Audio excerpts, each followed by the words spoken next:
So, hello, Vanessa. Hello, Brooke. And hello, Will. Thank you for joining us again. It's a pleasure to be here, Brooke. Thanks for having me both. So, as I just said, this is our second time having you on, and you just came out with a book, The Gratitude Prescription. So, we had super fun talking with you the first time. And your book, which we talked about gratitude then, and now your book is very focused on the practice of gratitude, the experience of gratitude. And so I was really excited when it came out. It was very timely. Vanessa and I this year started something called dynamic neural retraining systems, which isn't, I'm not going to go into what that is for the purpose of our conversation, but there's a component of it that is an hour of practice a day.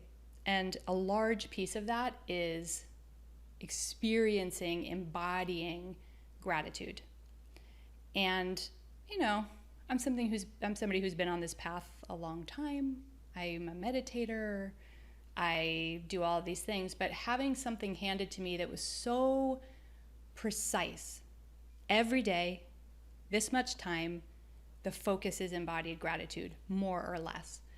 And it just really struck me. It's one of those funny duh moments, but it really struck me, oh my God, yes. Like I've been dealing with sort of lingering dark night stuff, chronic anxiety, which I've had throughout life, and so many big spiritual realizations, real genuine realizations of oneness and all these things. And I had to plug this piece in of being able to attune to the goodness of life, or else I could be as mentally awake as I wanted and still running these sensations of anxiety, despair, dread, that could still eat big chunks of my day or week here and there. And then along came your book. So I was thrilled to be able to talk with you because people who listen to this show have been following along with what Vanessa and I are up to, and they know that that's been a piece of what's really shifted things. And for me, it's been dramatically life changing, by which I mean life's actually changed.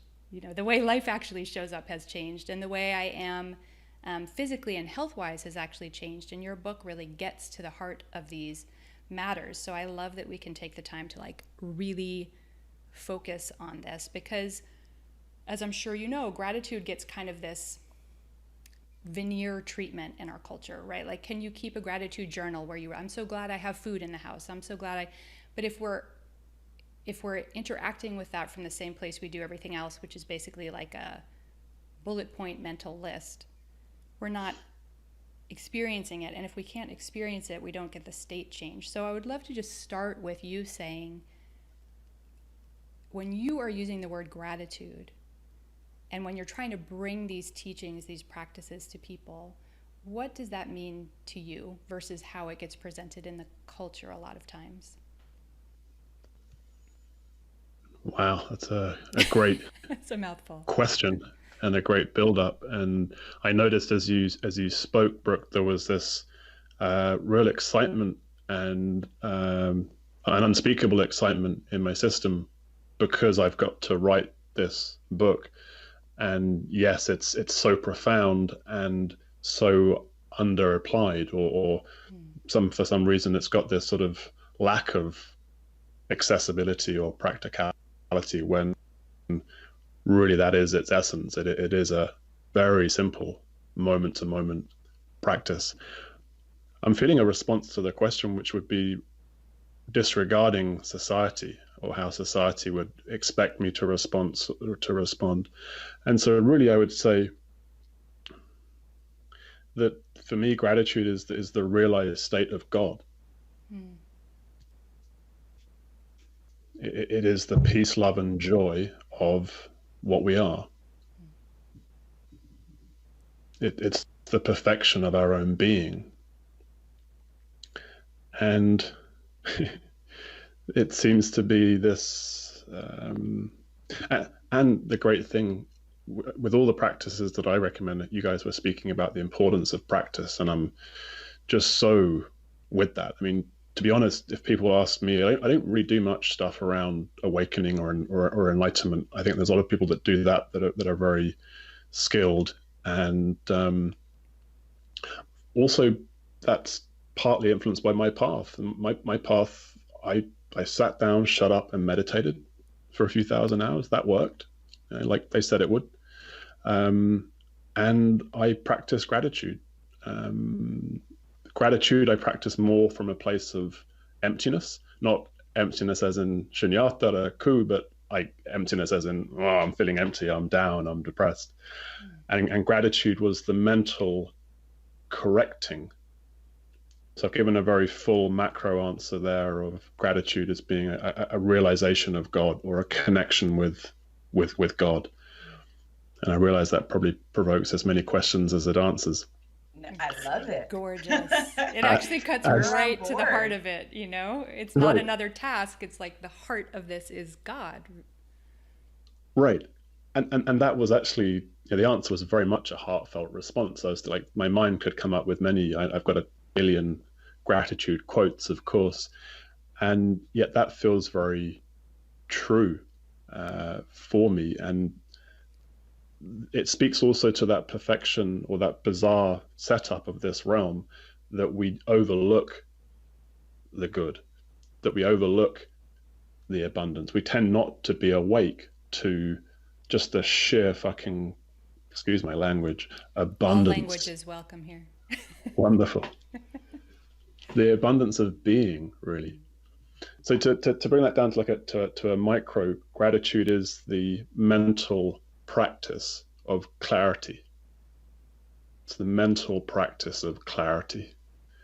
That the mind is very limited in its capacity to perceive clearly, right? I saw someone posting, do you believe in right and wrong? And like, absolutely not. Absolutely not. It's just, there's no right or wrong. That's just really clear for me. And that's clear from a scientific perspective, from a philosophical perspective, from a direct experience perspective, from a legal perspective, and yet it seems that gratitude has this capacity to create clarity, to see things as they are. And it's kind of like, perhaps there's the good reason why we don't practice gratitude or really embrace gratitude. Because if we were to be in the truth of things as they are, moment to moment, half of human culture would cease to be, the healthcare system would collapse as it is. It's just like one of the really funny edges for this that sort of speaks, forgive the monologue slightly, but this speaks, I think, to the context of what we're finding ourselves in. Like, why is this most profound and potent practice mysterious or not accessible or not the first thing that a doctor gives to someone that turns up on their doorstep and says, I'm experiencing depression? Like, why is it not the first thing? It's the most effective thing.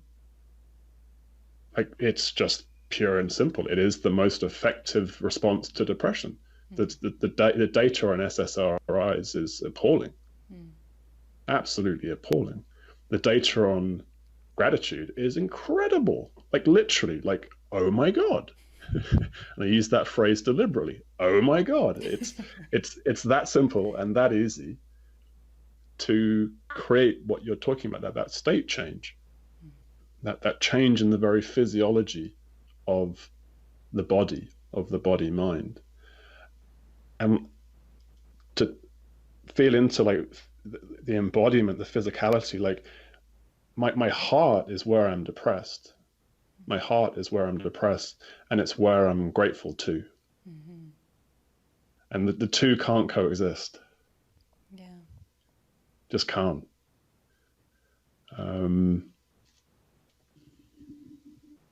So I think that's partly why some of those societal, philosophical, economic influences are why this silver bullet, though nothing's a silver bullet, nothing really is a panacea, is not more readily accessed at a time upon planet Earth when, Jesus, we're drowning. I mean, literally as a collective, we seem to be, some forces seem to be intent upon destroying our world in terms of the human biosphere. And we are also drowning in depression and in anxiety and suicide. And the power of gratitude in that context, to create an embodied, measurable shift in reality. As you were saying, Brooke, not just experiencing life differently, but life actually showing up differently. Mm-hmm. Yeah. Well, you just said so much we could begin to bring a focus into. So let's just begin wherever we begin. I love that you talked about realms, but don't get me started about realms, or We we could could do it really take an 2 esoteric hours. left turn here.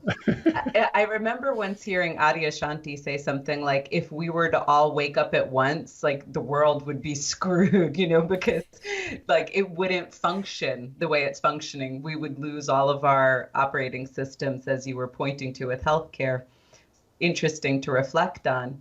So I imagine that it's important for people who are listening, just in case they're tuning in for the first time and they didn't hear our first interview with you, to highlight that you're a person who's speaking from personal experience, and there is no Pollyanna bypass here, in case people didn't get that.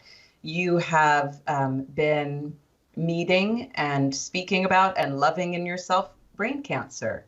And you have been dealing with that for a while now. How many years, Will? I was 7? diagnosed in 2011. Yeah. You also, I follow you on social media. You speak a lot about environmental challenges, about healthcare issue challenges. So I think it's important to understand that when we're speaking about gratitude here, you have a great quote on this. I should maybe look for and pull up, but you are not speaking about some kind of bypass to what's happening in this human biosphere and on this planet Earth. And you have found a way to meet something that many people might feel victimized by, might suffer from depression over or anxiety over. You have found a way to meet it with an awakened and clear mind and with a grateful heart. And I think that's important to bring into the foreground of this conversation. Yeah, I appreciate that. One of my concerns with the gratitude prescription, and indeed with much of what I share, is that it won't be heard, that it can't really be received. And one of the ways that it might not be heard or received is, oh yeah, gratitude, I know what that is. New age bullshit, change the way you look at things, the things you look at change. There's a sort of built-in cynicism and response that's right there waiting. Right.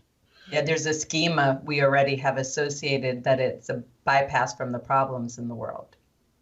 Right. And there is good reason to question those schemas, the cynicism and the victim consciousness, as you say. Certainly in my own experience, I'm simply expressing the power of gratitude in my own experience.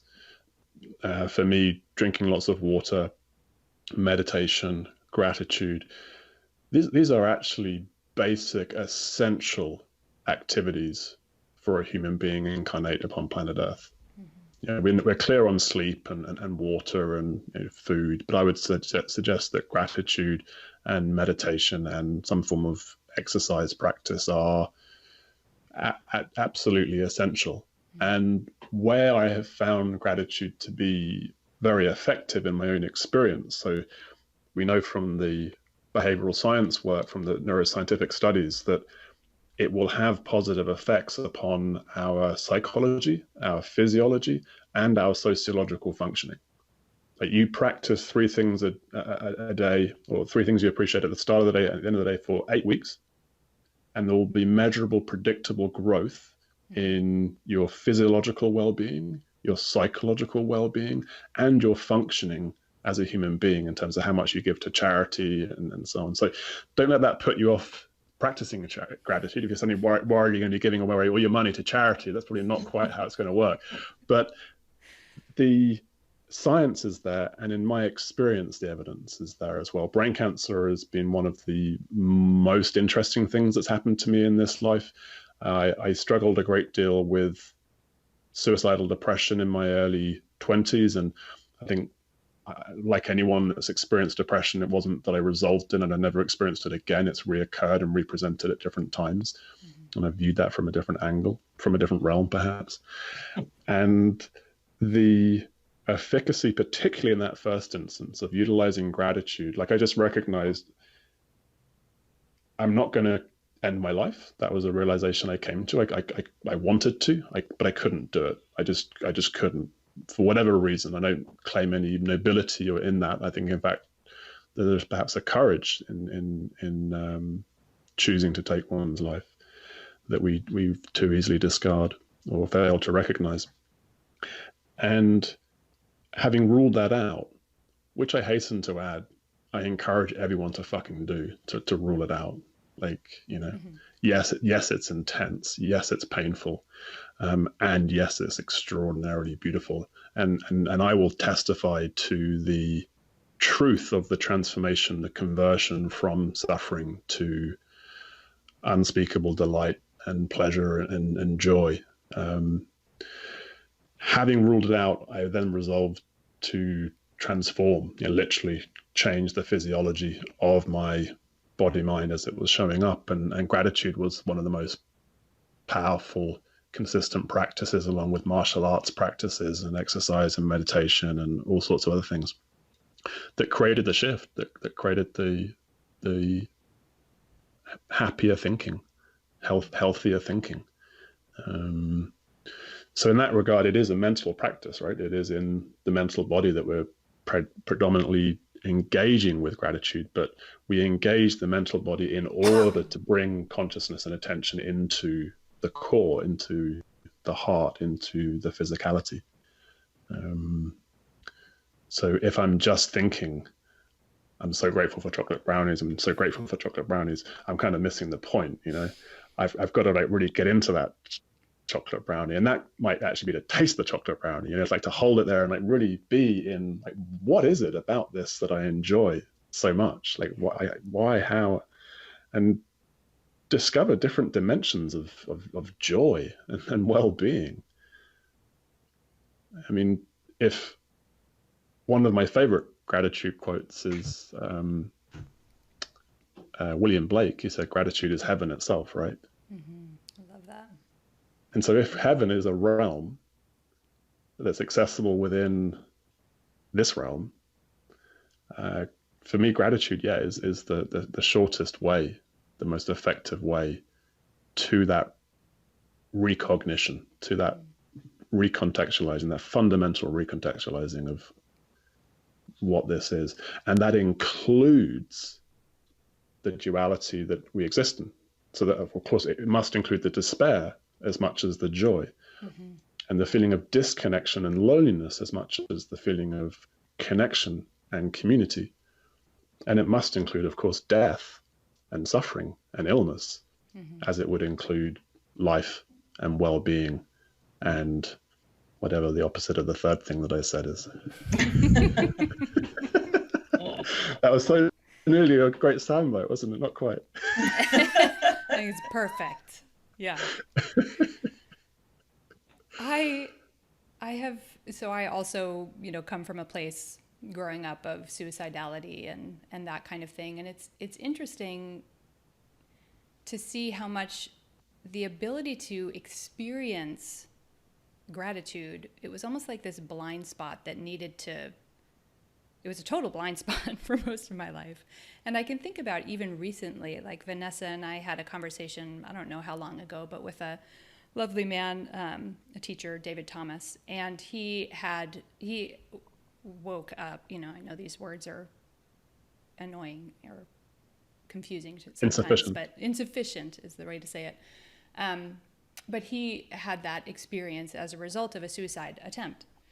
And he was talking about how he did an hour a day of gratitude practice. And this is a year ago. And I'm talking with him, and it's very impactful, and I'm hearing him. And I remember noting it and being like, wow, that's really amazing. That's cool. And I just glossed over, I just didn't, it's like driving a car really quickly by something. I'm like, that's cool. Look at that. And it just, And so it's been this process for me, which continues, of being able to, it almost feels like the way I describe it is like being able to absorb it. Like I'm the pancake and life's the maple syrup. Like, can it absorb? Can it get in there? And I find still in my practice, having a daily practice of doing that has remarkably changed that. But it's interesting how often I'll catch something exquisite is happening, which can be anything, right? It can be right now, or I have these beautiful yellow irises right behind the computer that I'm seeing. So they're very, attention getting and gorgeous. And it was an awful lot of not being able to actually let it in. And I have this happen with clients too. Like, how do we receive the nourishment of life? How do we absorb the joy instead of just, I'm so grateful for this chocolate brownie? So I'm wondering if you could say a little more about that, because I think that digesting this, inhabiting this is a challenge for some people. Yeah, absolutely. I think it's a challenge for all of us. I think that the way that the psychology of the human and the physiology have evolved means that we need gratitude as a corrective practice for distortions that occur within the human system. Distortions that have been evolutionarily beneficial over the thousands of years. So the receiving and the absorbing, I think these are two really, really key words. And we know from nutritional dialogue that we can be imbibing or taking in certain nutrients, but we might not be actually absorbing them because of some, it might not be quite the right nutrition, or there might be something else that we're putting into our body that's preventing us from absorbing that. Ayahuasca comes to mind as one of the most great miracles of two molecules coming together, like DMT, but the enzyme inhibitor that actually allows that powerful substance to be absorbed. So I guess like what comes to me with that is, what is the equivalent? If gratitude is the DMT, what is that we need to remove or overcome, as it is with the enzyme inhibitor, that allows that DMT to be experienced? I know in my own experience a willingness to, so I like this. So there's a willingness to go into the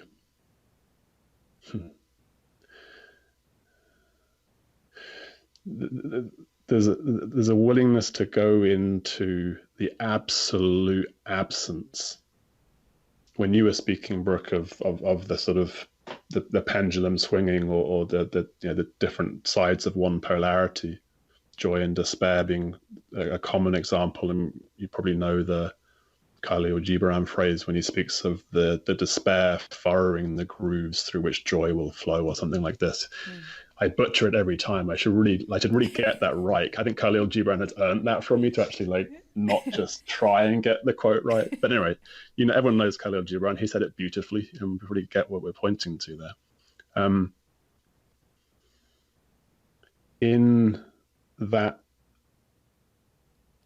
blind spot that you're speaking of as well, like as you described that, what captured my thoughts was, on the one hand, you were pointing as to how gratitude can be in the blind spot, and it's also a means by which the blind spot gets uncovered, as it were. And very often the blind spots in our consciousness are the greatest fear, or the greatest pain, or the most unreasonable, the most traumatic thing that happened to me, or the most terrifying belief of what could happen to me. And that's an extraordinary blockage of energy in a world of duality. Yeah. When we understand the yin-yang intermingled, intertwined nature of that dualistic world, right? To be unwilling to feel my pain, or to make my pain wrong, is preventative of opening and accessing the full range of human emotional experience.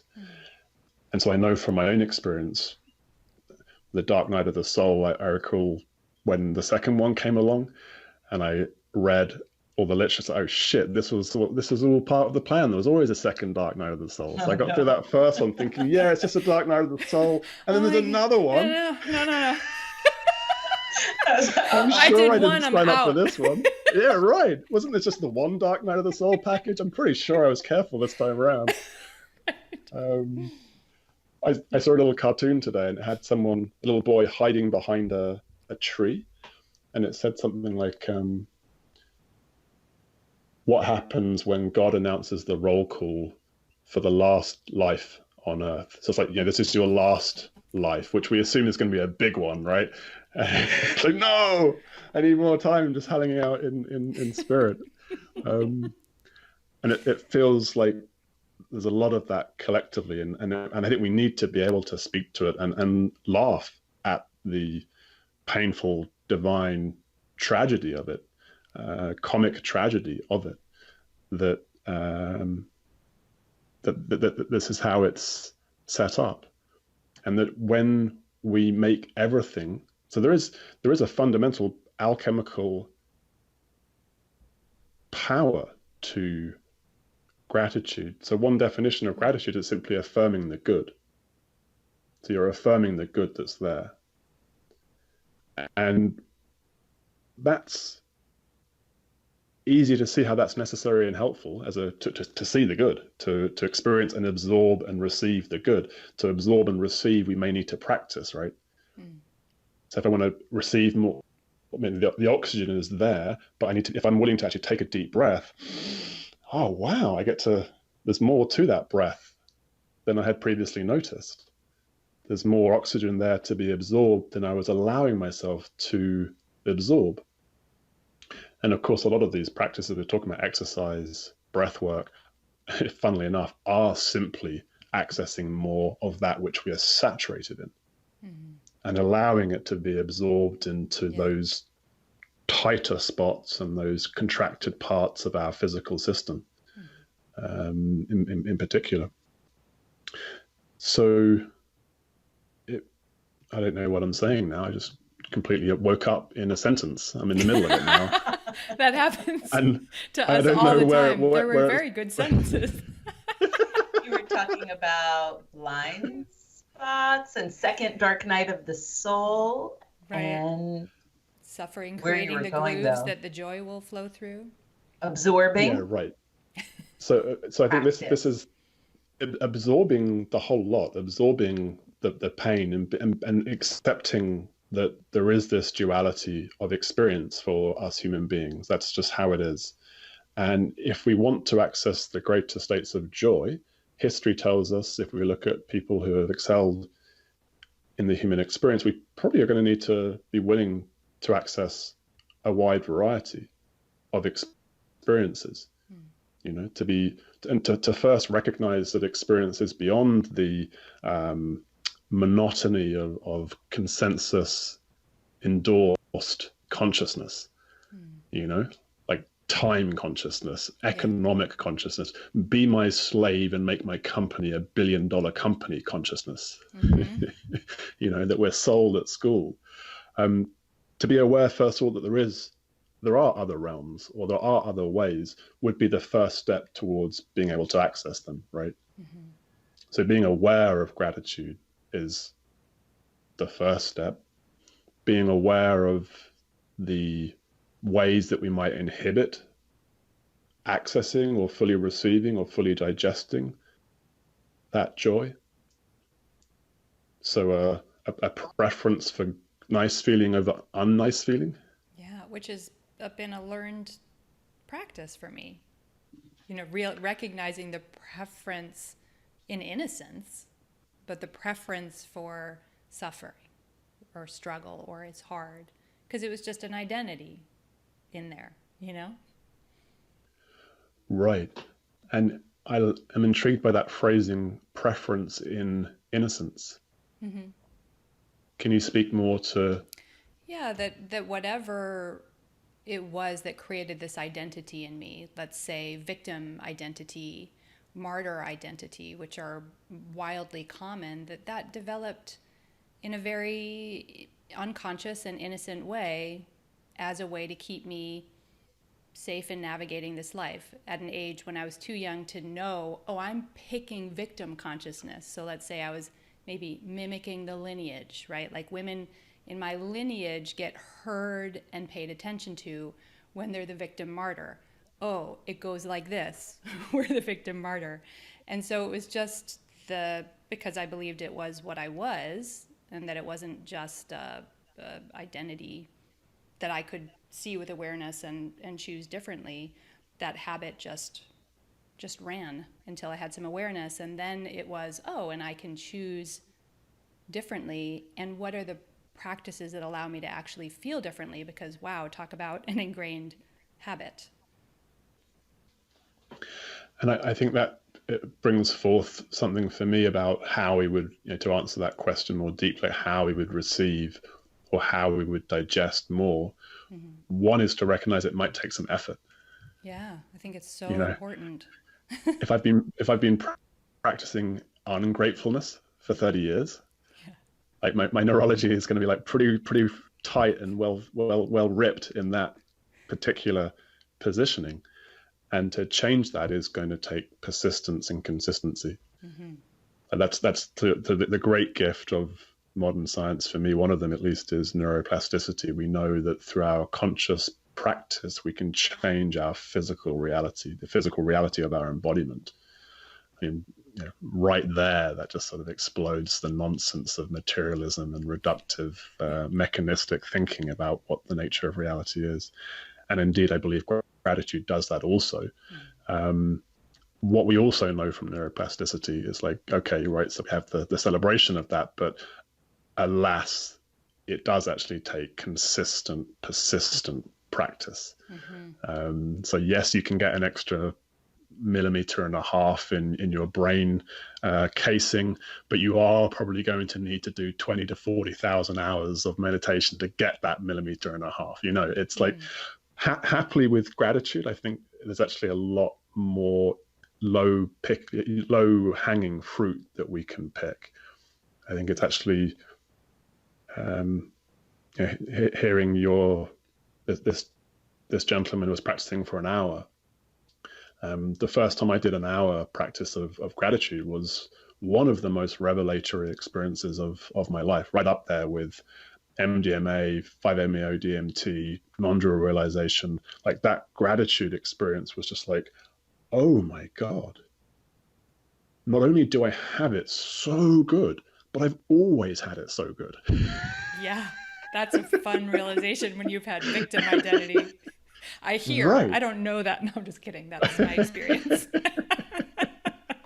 It is amazing how when you look back, you see it differently. Like in this practice Brooke was describing that we do, you may look at a past memory, something that you found precious, and focus in on what positive feelings it generates in you. And this is to get the power of neuroplasticity to reroute your brain towards positive experience. So you start to look back at these moments and you could just weep. They're so beautiful. And I'm talking about very simple moments like Brooke and I being on a meditation retreat and dancing and laughing. I'm not talking about anything like a moment of realization. And as you slow it down and you become present with it, you could weep with joy and beauty. And I'm thinking, well, why don't you experience that when you're going through it? What's happening where when you look back, you're, embodying this whole new depth of positive relationship to it.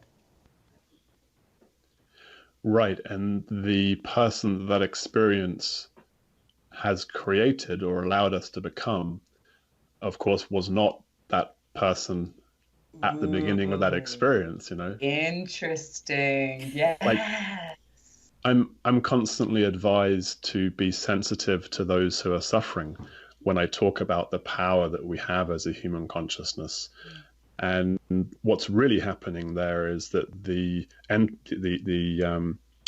what would you call it? The tendrils of the matrix, of the fear-based lie that is modern economics, political discourse, healthcare system, and so on, is trying to protect itself. Because all I'm doing, for example, I point out that the brain cancer may have had as its many threads into the tapestry that is the brain cancer.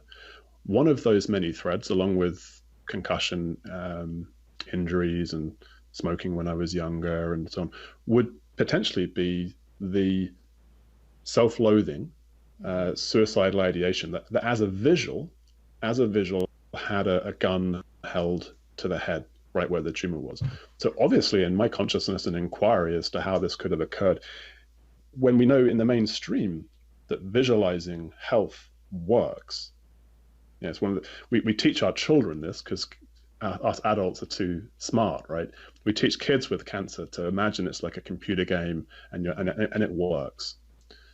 So it's actually not that woo-woo to suggest that a physical manifestation, even within the nonsense of mainstream philosophy and healthcare, could be caused by a suffering that I was already suffering in consciousness. Mm-hmm. So I get why there's a hesitancy, and I hear it, as I say, phrased as protecting people or not causing people to suffer more or whatever. What I've come to see very clearly is that my job, in fact, is to speak fearlessly about the truth. And again, this is a truth that we encounter in our direct experience as well as with the research and the science and the data, that we are infinite and eternal beings, and we are extraordinarily powerful as causative agencies or agents in consciousness. And so, yeah, I'm causing my illnesses and my health. Of course, I'm mostly doing it from ignorance. I didn't plan that. And the same thing with depression. Like, is it more compassionate with someone to say, yeah, it must be terrible for you. Yeah, I'll treat your depression like diabetes because you want me to, because someone's told you it's an illness like diabetes? Or is it more compassionate to say, well, in fact, there's no biomarker for depression? That should cause us to think. All these people are telling us it's an illness, and yet there's not a shred of evidence that I have that illness. There's no check to see whether I have that illness or not. And we know that if I just put this tissue in my mouth, works better with a pencil, I think, that will cause my mouth to smile, and it will cause my neurochemistry to adapt. So if I've got faulty brain chemistry, if I'm going to believe that marketing spin from the evil companies that peddle these ineffective medicines to the world, if I am to believe what they're saying, that my experience of depression here now is a consequence of faulty brain chemistry, there's a lot to question in that as it is. But if I were to believe that, well, what are ways that I can influence my brain chemistry to be less faulty? Mm-hmm. What can I do? Okay, so you can meditate, you can exercise, you can quit eating all that stuff that's not actually food. I mean, just eat food, basically. You know, we probably need to go back to basics, right? Like, what is food? It's not that stuff you've been seeing on the TV, kids. It's just not. It's not food. Right. That is illness-causing nonsense. But if I were to believe that, there are ways to positively affect my brain chemistry. To smile is one of them. What causes me to smile? One is laughing at myself, like we've been picking up on that a bit in this, like the humor of the human condition, to have a gentle laugh at ourselves. And the other would have to be gratitude, to, you know, moment after moment of it is unspeakable. It's a lot of sort of prajna energy. You know, when I first learned about compassion from one of my Buddhist teachers, they spoke about, you know, the quality of holding and presence and kindness that we often think about with compassion, but also this this cutting through of illusions energy, what they call the sword of prajna, to say that that is also a part of compassion. And sometimes we can have a difficult time with that because our narratives can be so precious. And I think that's why Brooke used the word innocent before, because it softens it. We can realize that at no point did this Vanessa Scotto who's sitting here say, you know what I want to do? I want to give myself this neurological condition and I want to be, you know, self-sacrificing, right? So it was more that what you call the ego mind, or sometimes we call it the ego defense structure, at some point thought that was the most adaptive way it could show up and engage in life when the circumstances were different than they are right now.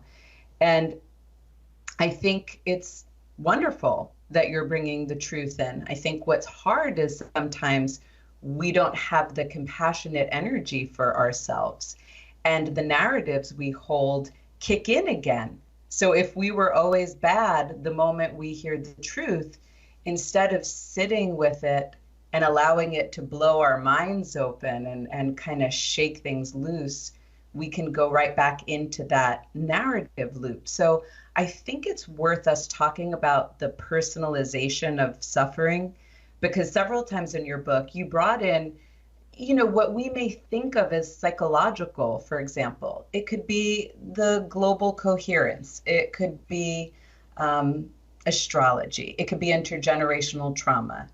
And we have a way of concretizing it by calling it my depression, my suffering, my pain.